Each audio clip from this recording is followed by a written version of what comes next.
Bonsoir les amis, j'espère que vous allez bien. Alors aujourd'hui on va attaquer le programme de la troisième. Donc on va commencer par les premiers chapitres en troisième, c'est-à-dire en sciences physiques et chimie. Et jusqu'à la fin du programme de la science physique en troisième. Donc sans plus attendre, on va attaquer le premier chapitre, donc le chapitre 1 qui est l'eau. Alors on va comprendre ici que ce qu'on appelle l'eau. L'eau est quel genre de corps moléculaire? Est-ce que vous comprenez? Donc c'est un peu le chapitre là qu'on va attaquer aujourd'hui. Alors sans plus attendre, nous allons attaquer le chapitre comme c'est déjà écrit. Chapitre 1, l'eau. Et on va voir quelques corps moléculaires. Exemple comme un corps moléculaire, nous avons l'air. Pourquoi l'air est un corps moléculaire? D'abord, on va d'abord parler de l'air. C'est quoi l'air? L'air, c'est l'air. L'air nous entoure. Est-ce que vous comprenez? Donc l'air que nous respirons. L'air nous entoure et c'est un mélange de deux gaz principaux. Donc l'air qui nous entoure est un mélange de deux gaz principaux qui sont le dioxygène et le diazote. Est-ce que vous comprenez? Je suis en train de vous faire comprendre qu'un corps moléculaire est un corps qui est composé de deux gaz. Est-ce que vous comprenez? Donc je répète, l'air qui nous entoure est un mélange de deux gaz principaux qui sont le dioxygène et le diazote. Donc l'air est composé, donc on va mettre l'air. L'air est composé, est-ce que vous comprenez? L'air est composé de dioxygène. Donc l'air elle-même seule est composée du dioxygène qui est symbole 2O et du diazote qui a des symboles et le diazote. Est-ce que vous comprenez? Donc l'air est un corps moléculaire composé de deux gaz, le dioxygène et le diazote. Alors l'air contient un volume. Est-ce que vous comprenez? L'air contient un volume. Alors l'air contient combien d'azote, d'accord? C'est-à-dire l'air a combien de volume d'azote et combien de volume de dioxygène. Retenez bien ceci. L'air que nous respirons a 4/5 du diazote. 4/5 du diazote et 1/5 du dioxygène. Est-ce que vous comprenez? C'est pour vous dire quoi? C'est pour vous dire que l'air, nous avons plus de diazote que le dioxygène. Donc c'est un peu ce que nous voyons là. Alors si le diazote est égal à 1/5 et le dioxygène est égal à 1/5.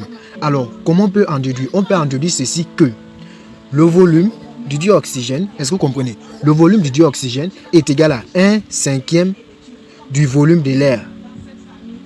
C'est ce que nous sommes en train de dire. Est-ce que vous comprenez? Donc, c'est ce qui est là. On dit l'air contient 1/5 du dioxygène. Donc, le volume du dioxygène est égal à 1/5 du volume de l'air. Or, ou encore on peut aussi écrire bon on va maintenant chercher comment identifier le volume du diazote. Alors le volume du diazote est égal à 4/5 du volume de l'air. Est-ce que vous voyez? Donc c'est ce que j'ai dit précédemment, que l'air est un corps moléculaire composé ou qui a un mélange de deux gaz, le diazote et le dioxygène. Et on a dit que l'air contient 1/5 du dioxygène et 4/5 du diazote. Alors, on en déduit, on cherche à identifier les volumes et le calcul, comment calculer le volume du dioxygène dans l'air. On a dit c'est 1/5 de l'air et le diazote c'est 4/5 de l'air. Est-ce que vous comprenez le volume de l'air? Donc, nous sommes en train de devenir à l'eau. C'est un peu... Parce que tous ces éléments-là vont nous servir devant. Alors, on a déjà vu 1, l'eau est l'air. Maintenant, on va voir 1, 2 qui est l'eau. Donc, c'est ce qui nous intéresse ici. Alors, qu'est-ce qu'on entend par l'eau? Qu'est-ce que l'eau? L'eau est un corps moléculaire de formule chimique H2O. H2O. Est-ce que vous comprenez? H est grand, 2 est petit, O est grand. Donc, le O et le H doivent avoir la même taille. Si vous écrivez H grand, O petit, c'est plus la formule chimique de l'eau. Si vous écrivez H grand, 2 grand, O grand, c'est plus la même formule de l'eau. C'est H grand, indice 2, H grand, la même taille que H. Donc, la formule chimique de l'eau, c'est H2O. Est-ce que vous comprenez? Donc, je reprends. L'eau est un corps moléculaire de formule chimique H2O. Est-ce que vous comprenez? Il est équivalent à un mélange de deux atomes. Donc, l'eau ici, nous voyons ces deux-là. On voit quoi? On voit que l'eau est composée de deux atomes d'hydrogène. Lorsque c'est seul comme ça, c'est hydrogène. Mais lorsque c'est deux, c'est dihydrogène. Donc l'eau est composée de 2 atomes d'hydrogène et 1 atome d'oxygène. C'est ce qui est là. H2O, 2 atomes d'hydrogène et 1 atome de dioxygène. Est-ce que vous comprenez? Et un atome d'oxygène. Alors, qu'est-ce que la température de solidification de l'eau? La température de l'eau ou la température de solidification est de 0 degré, est-ce que vous comprenez? 0 degré Celsius et de 100 degrés Celsius par sa température ou sa température d'ébullition. Alors, sans plus attendre, on va aller au vif du sujet. Alors, on attaque grand 2. Nous allons voir l'électrolyse de l'eau. Électrolyse de l'eau. L'électrolyse de l'eau. Qu'est-ce que signifie faire un électrolyse de l'eau? Définition. Qu'est-ce qu'on entend par l'électrolyse de l'eau? Retenez bien ceci, chers élèves de la 3e. Faire une électrolyse de l'eau revient à décomposer l'eau en utilisant le courant électrique. Est-ce que vous comprenez? Dans ce courant électrique-là, nous avons ce qu'on appelle les électrolyseurs. Donc, et c'est quoi qu'on entend par électrolyseur? Électrolyseur est un appareil qui nous permet de réaliser cette décomposition-là. Donc, je répète, faire une électrolyse de l'eau revient à décomposer l'eau en utilisant le courant électrique. L'électrolyseur est un appareil qui permet de réaliser cette décomposition-là. Est-ce que vous comprenez? Maintenant, l'électrolyseur est une cuve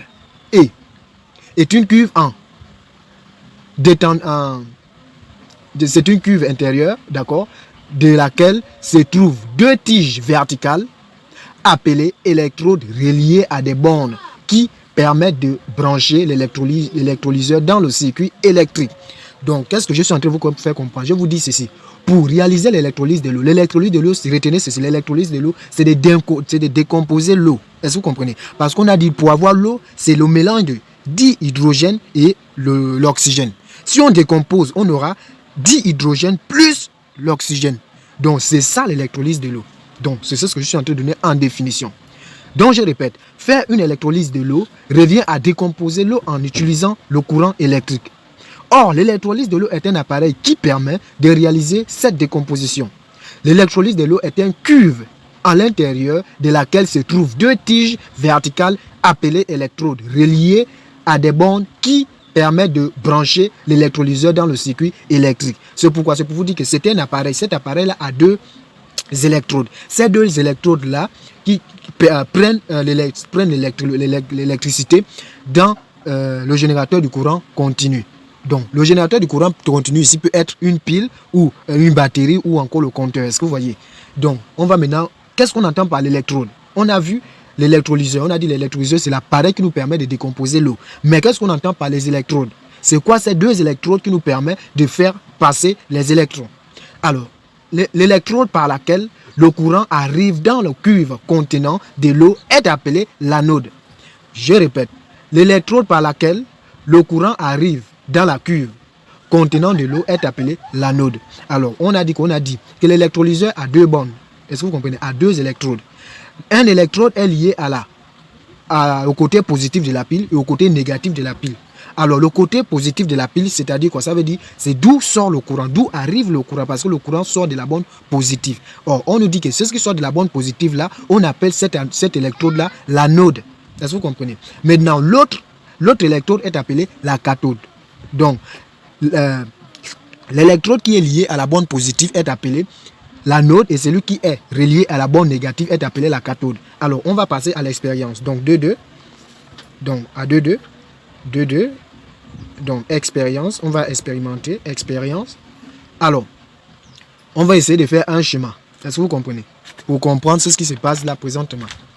Alors, on nous a dit que l'électrolyseur est un appareil qui a 2 électrodes, qui est cathode et anode. On a dit anode, c'est là où cet électrode qui est lié à la borne positive et la cathode, c'est lui qui est lié à la borne négative. Donc, on va faire ce schéma-là.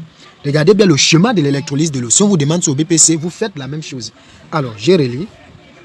Bon, ça sera petit ici, donc j'ai fait. Est-ce que vous voyez? Je peux mettre l'ampère-mètre. J'ai fait cela. Ça, c'est la pile, par exemple. J'ai relis. Là, on est là. Voilà. Le cuve. On a ici le cuivre. L'électrolyse de l'eau. Donc ça veut dire qu'il y a l'eau à l'intérieur. Il y a l'eau à l'intérieur. Est-ce que vous voyez? Voilà. On a deux cuivres. Alors voilà ce que la définition nous dit. Voilà l'appareil. Ici on a la borne positive et on a la borne ici négative. On sait que le courant sort par la borne positive. Est-ce que vous comprenez? Ça, on sait que c'est un courant continu. Donc il y a une flèche qui montre que c'est un courant continu. Là on a l'interrupteur K. Alors là, on a la borne négative. Donc, le courant fait ceci. Or, dans la définition de l'électrolyse de l'eau, on a dit que ça, voilà les électrodes qui sont ici. Voilà les deux électrodes. On nous a dit que l'électrode qui est liée à la borne positive, on appelle cette électrode-là anode. Et celui qui est lié à la borne négative est appelé la cathode. La cathode. Est-ce que vous comprenez? Maintenant, on va essayer de donner les noms. Ces deux-là, on les appelle les tubes. Donc, ce sont les tubes A et C. C'est un nom scientifique. Donc les tubes A et C. Grâce à ces tubes-là, on fait des expériences. Et ici, c'est ce qu'on appelle le cuivre. Ça, c'est le cuivre. Là, on sait déjà que c'est l'interrupteur. Interrupteur. Ici, ça, c'est les pieds dans le générateur. Le générateur. Comme il y a une flèche dans le générateur du courant continu. Donc le générateur du courant continu. Est-ce que vous comprenez? Là, on a milliampères, là, on connaît déjà. Est-ce que vous comprenez? Donc, l'essentiel est ici. Est-ce que vous voyez? Donc, ça, c'est les deux électrodes selon la définition qu'on a donnée. Les électrodes sont là. Est-ce que vous comprenez? Qu'est-ce qui se passe? Ici, nous avons les gaz. Par exemple, j'ai 4 gaz. Et ici, nous avons quoi? 2, 4, 6. Ici, nous avons aussi les gaz. Qu'est-ce que vous remarquez? Vous remarquez ici, à l'anode, nous avons 4 et à la cathode, nous avons 8. Qu'est-ce qui se passe? On voit que à la cathode, nous avons le double de l'anode. Et à l'anode, nous avons la moitié de la cathode. Donc, retenez bien ceci. Le volume du gaz à l'anode est le double du volume du gaz à la cathode. Le volume du gaz à la cathode est le double du volume du gaz à l'anode.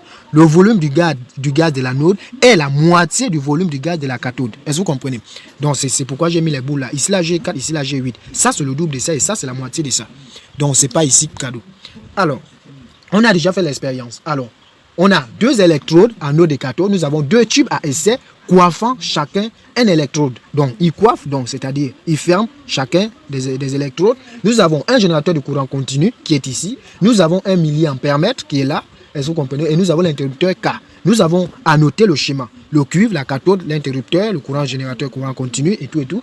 Alors, qu'est-ce que nous voyons? Lorsque nous fermons l'interrupteur, regardez les boules que nous voyons. Lorsque nous fermons l'interrupteur K, l'intensité du courant devient plus intense parce que alors, pour ne pas aller plus loin, alors retenez bien ceci. L'eau simple ne fait pas passer le courant. Est-ce que vous comprenez? Donc, qu'est-ce qui va se passer? Ici, on a déjà H2O, donc on a déjà l'eau. Mais lorsqu'on ferme l'interrupteur, rien ne se passe. Rien ne se produit. Pourquoi? Parce que l'eau n'est pas conductrice. L'eau simple n'est pas conductrice. L'eau simple comme ça est isolante. Est-ce que vous comprenez? Donc, qu'est-ce qu'il faut faire pour que l'eau devienne un conducteur électrique? Donc, on ajoute, est-ce que vous comprenez? On ajoute la solution de la soude. Est-ce que vous comprenez? Donc, on ajoute la soude. La soude, c'est quoi? C'est Na, est-ce que vous comprenez? OH. Donc, on ajoute la soude. Qu'est-ce qui se passe? La soude apporte des ions nécessaires à l'eau et rend l'eau bonne conductrice. Donc, si on vous demande le rôle de la soude, pourquoi on ajoute la soude à l'eau? Pour qu'il y ait expérience, tu dis que la soude apporte des ions nécessaires à l'eau et rend l'eau bonne conductrice électrique. Est-ce que vous voyez? Donc, on a fermé l'interrupteur.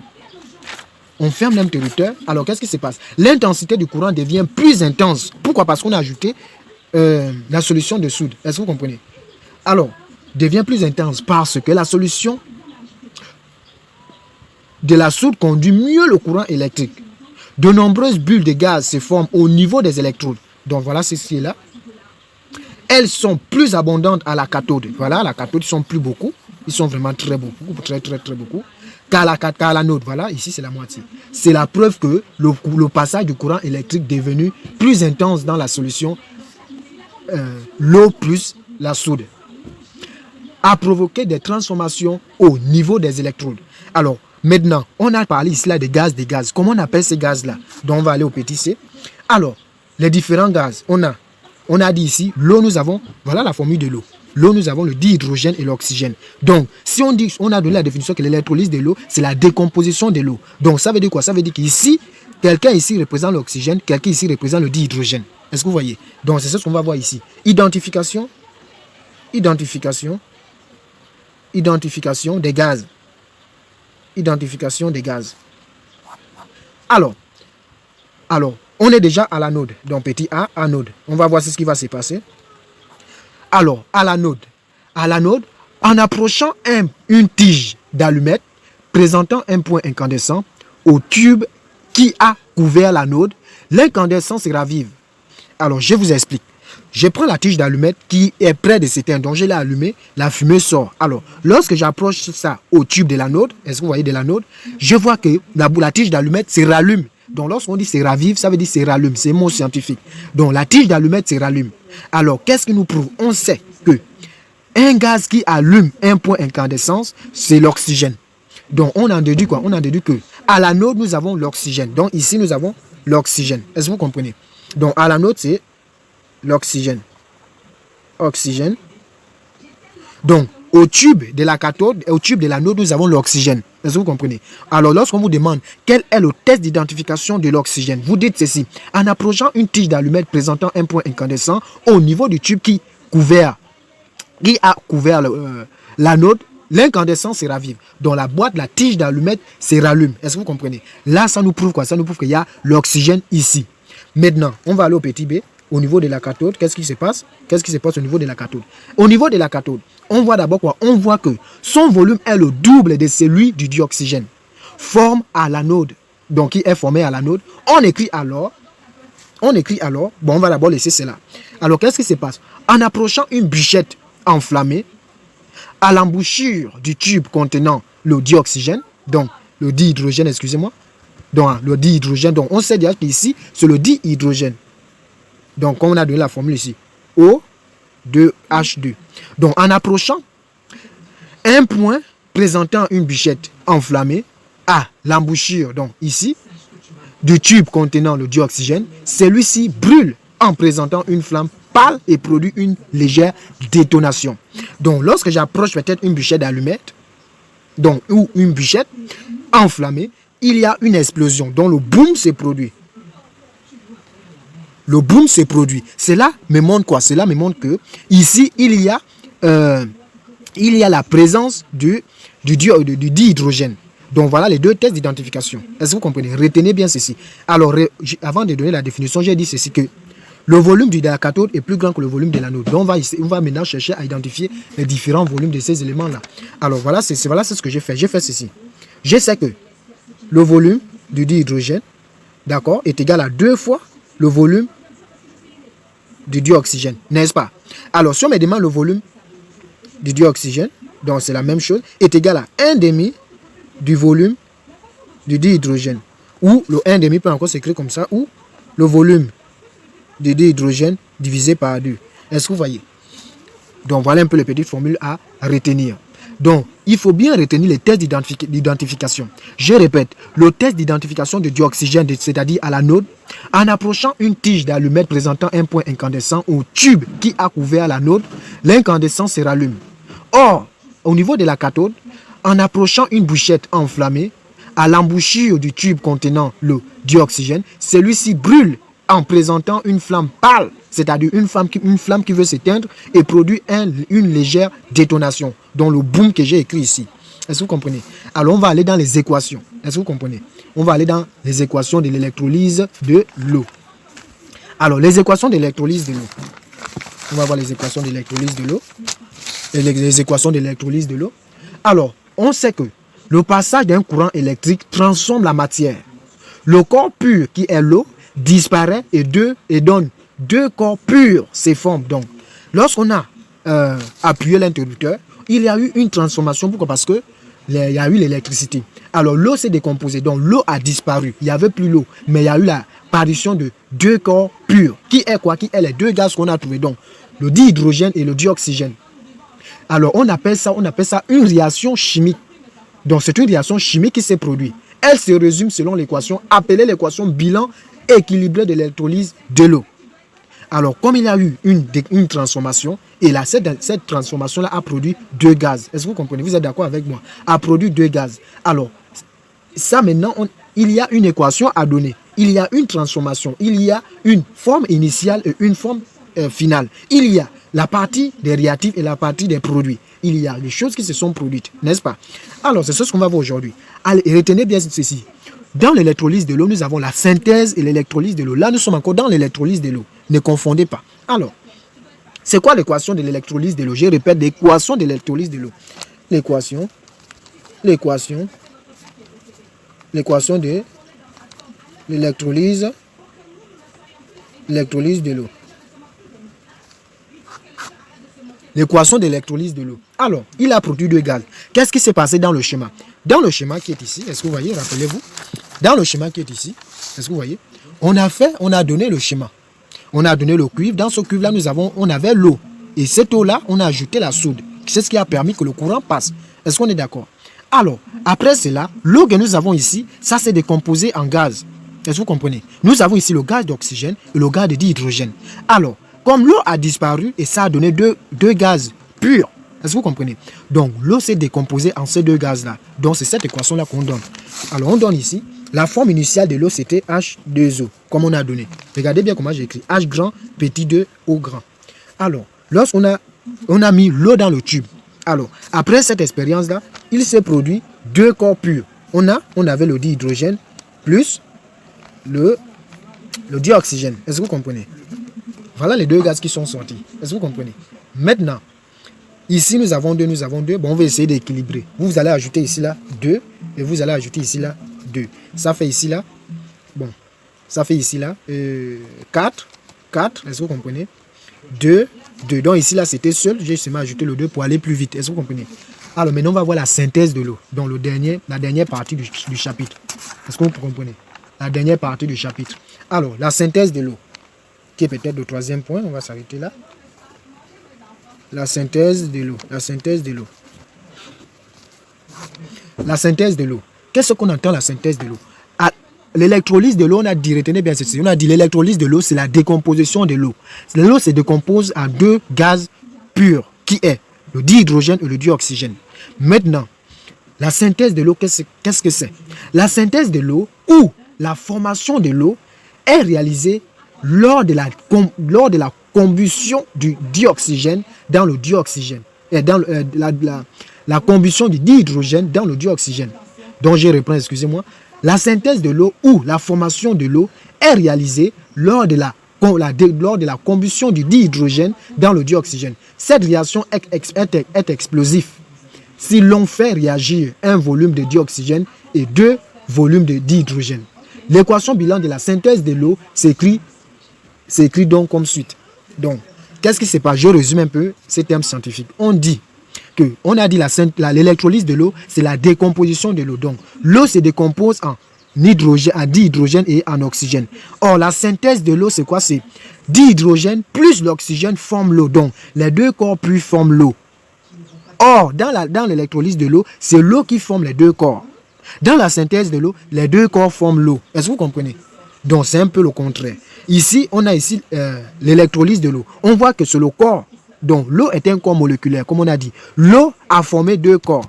Or, la synthèse de l'eau, les 2 corps vont former l'eau. Donc, c'est ça là qui va commencer ici et ça là va terminer. Donc, on dit ceci. À la synthèse de l'eau, on a donc le dioxygène plus le dihydrogène donne l'eau, H2O. On va toujours chercher à équilibrer. Ici, on a 2. Ici, on a 1. C'est pas équilibré. C'est pourquoi j'ai équilibré dès le début. Alors, qu'est-ce qui va se passer? J'équilibre ici. Ça me fait 4. Et ici, là, 2. Donc, j'ajoute 2 ici. Est-ce que vous voyez? 2 fois ça, c'est l'égalité. Donc, voilà l'équation de la synthèse de l'eau. Donc, retenez bien ceci. Ça, c'est l'équation de l'électrolyse de l'eau. Ça, c'est l'équation de la synthèse de l'eau. L'électrolyse de l'eau, c'est le corps qui donne 2 gaz purs. Or, ici, les 2 gaz donnent au corps. Le corps donne 2 gaz. 2 gaz donnent au corps. Est-ce que vous comprenez? Donc, l'électrolyse de l'eau, le corps donne 2 gaz. La synthèse de l'eau, les gaz donnent au corps. Est-ce que vous comprenez? Donc, il faut bien retenir ça. Ce sont des petites choses. Alors, après cette séquence-là, nous allons faire un exercice type lié à ça pour que vous compreniez bien la leçon. J'espère que vous avez aimé la vidéo. Merci beaucoup. N'oubliez pas de commenter, de liker. Excusez-moi pour les petites fautes. Oui, je ne sais pas ce qui sera désagréable. Merci, c'était mon super prof Educa. Abonnez-vous, likez, commentez, regardez toutes les vidéos. Je veux que dans cette semaine ou bien avant le mois prochain, nous soyons à 2000 abonnés. Aidez-moi à partager les vidéos. J'ai besoin de 2000 abonnés même. Merci.